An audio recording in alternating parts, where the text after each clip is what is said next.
scandalous avarice that, were I king, I should cut off the nobles of their lands, desire his jewels and his other house, and my more having would be a sauce, to make me hunger more that I should forge quarrels unjust against the good loyal, destroying them for wealth. This avarice sticks deeper, grows with more pernicious root than summer's seeming lust, and it hath been the sword of our slain kings. Yet do not fear. Scotland hath poison to fill up your will, of your mere own. All these are portable with the other graces weighed. But I have none, the king becoming graces, as justice, verity, temperance, stableness, bounty, perseverance, mercy, lowliness, devotion, patience, courage, fortitude. I have no relish of them but abound, in the division of each several crime, acting in many ways. Nay, had I power, I should pour the sweat milk of concord into hell, uproar the universal peace, confound all unity of death. O Scotland, Scotland! If such a one be fit to govern, speak, I have spoken.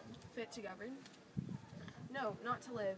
O nation miserable, with an untitled tyrant bloody sceptred, when shalt thou see thy wholesome days again, since that thy truest issues of thy throne, but his own interdiction stands accursed, and does blaspheme his breed? Thy royal father was the most sainted king, the queen that bore thee, offered upon her knees than on her feet, died every day she lived, fare thee well. These evils thou repeats upon thyself, hath banished me from Scotland. O my breast, thy hope ends here.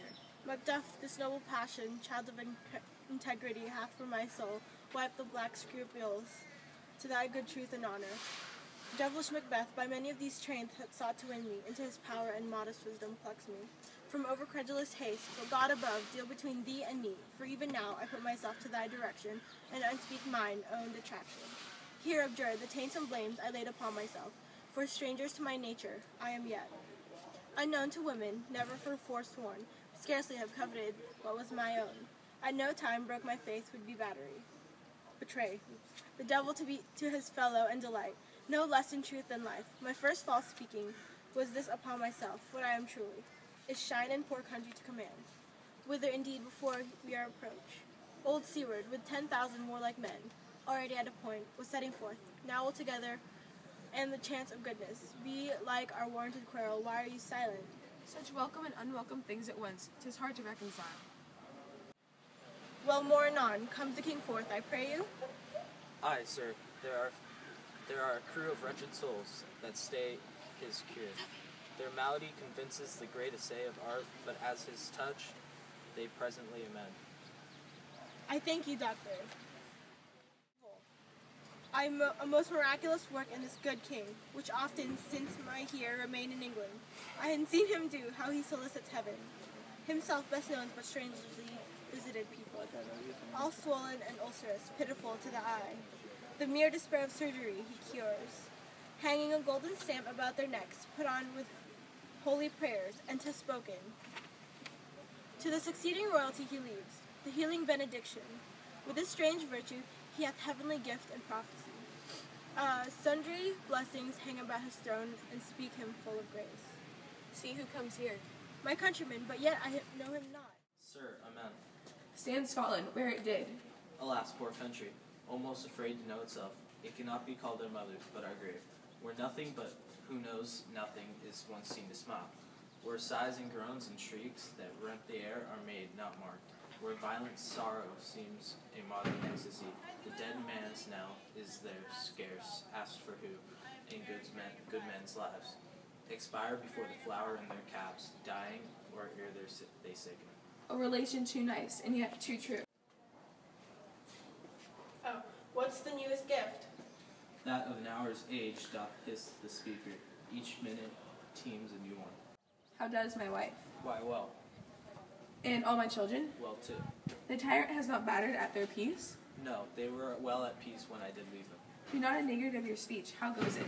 When I came hither to transfer the tidings, which I have heavily borne, there ran a rumor of many worthy fellows that were out, which was to my belief witnessed the rather for that I saw the tyrant's power afoot. Now is the time of help. Here I in Scotland would create soldiers, make our women fight to doth their dire distresses.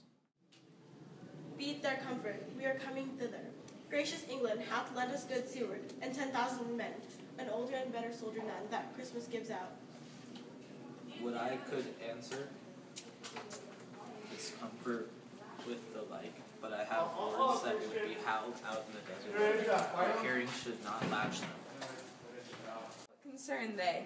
The general cause, or is it fee grief due to some single breast? No, mine that's honest, but in it shares some woe, though the main part pertains to you alone. If it be mine, keep it not from me. Quickly let me have it. Let not your ears despise my tongue forever, which shall possess them with the heaviest sound that ever yet they heard. I guess it. Your castle is surprised, your wife and babes savagely slaughtered, to relate the manner where on the quarry of these murdered deer to add to the death.